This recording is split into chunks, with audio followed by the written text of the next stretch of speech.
સ્વાગત છે। આપની સાથે હું છું દેવાંશી પંડ્યા। તો દર્શક મિત્રો, આવો જોઈએ આજના સમાચાર। નખત્રાણા તાલુકાના મોટી ખોમડી ગામમાં વર્ષો પહેલા જૂના જે રજીસ્ટરો છે એમાં માત્ર 7 વાડા દેખાડેલા છે। એ 7 વાડાને પણ 2017માં મામલતદાર નખત્રાણાએ નોટિસ આપી હતી કે કબજેદારોને કે ભાઈ તમારા વાડા 200 મીટરની અંદર જે છે એના તમે 50 રૂપિયા લેખે ભરી તલાટી સાથે દરખાસ્ત મોકલાવો તો નિયમિત કરી દેવામાં આવશે। એટલે એ પણ આજ દિન સુધી થયા નથી।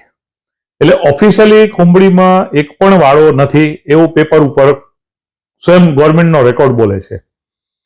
હવે વસ્તુ એવી બની કે મેં 2022માં એક ફરિયાદ કરી છે સીએમ સાહેબને, પંચાયતને પણ કરી, ધર્મિષ્ઠાબેનને, ટીડીઓને કરી, મામલતદારને કરી કે 261 નંબરના સર્વે જે સરકારી છે એમાં લગભગ 2 એકર જમીન, એની કિંમત લગભગ 2 હેક્ટર એટલે 10 એકર, લગભગ 2 કરોડની જમીન છે। એના ઉપર એક ચોક્કસ જ્ઞાતિના ભાઈઓએ 32 મકાનો બંગલા બનાવી નાખ્યા છે।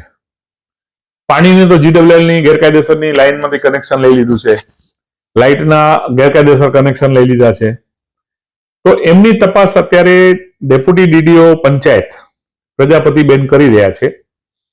એમને ટીડીઓ પાસે જ્યારે અહેવાલ માંગ્યો તો આખો આ વિસ્ફોટ થયું।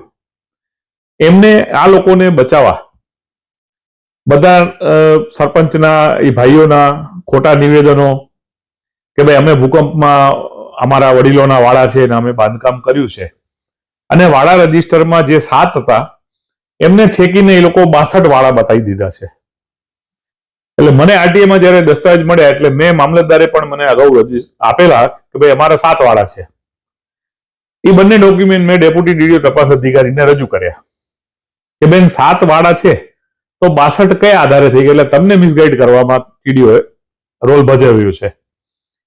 હવે બીજી મજાવાળી વાત એવી છે કે હમણાં નખત્રાણાના ટીડીઓ ટ્રેનિંગ આઈએસ અધિકારી છે, એ પણ બેન છે, એમને આ બધી હકીકતની ખબર પડી એટલે પોતે હમણાં 5-6 દિવસ પહેલા સ્થળ ઉપર ગયા હતા, ગ્રામ પંચાયતે ગયા, ત્યાંથી એને અઠવાડિયામાં વોર્નિંગ આપી છે કે મને અઠવાડિયામાં તમારો સાચો અહેવાલ અને બધા વાડાના ડોક્યુમેન્ટ માલિકીના કે તમને પ્રાંત અધિકારી રજૂ કર્યા છે, અલોટ કર્યા છે, એ દાખલા બધા એમને 7 દિવસની અંદર અહેવાલ માંગ્યું છે।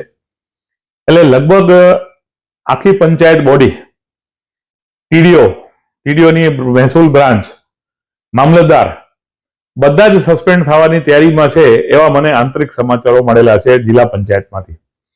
કારણ કે પંચાયતે જ એના મૂળ જે વાડાના રજીસ્ટરો એ એક ગ્રામ પંચાયત મેન્ટેન કરે, એક ટીડીઓ મેન્ટેન કરે, બંને જણા મેળાપણા દર 3 મહિને કરે કે ભાઈ આમાં આ રેકોર્ડ બરોબર છે।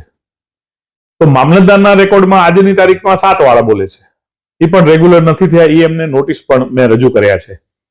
જ્યારે કે ગ્રામ પંચાયતે ખોટી આકારણી કરી દીધી, કોઈક સુરેશ ગોસ્વામી કરીને તલાટી હતા 2022માં, અને એમને વાડામાં ખપાવવાની કોશિશ કરી છે। એટલે મેં એમનો બ્લાસ્ટ કરી નાખ્યું છે કે ભાઈ મામલતદારનો રેકોર્ડ 7 બોલે છે, આ પંચાયતે ખોટો કર્યું છે।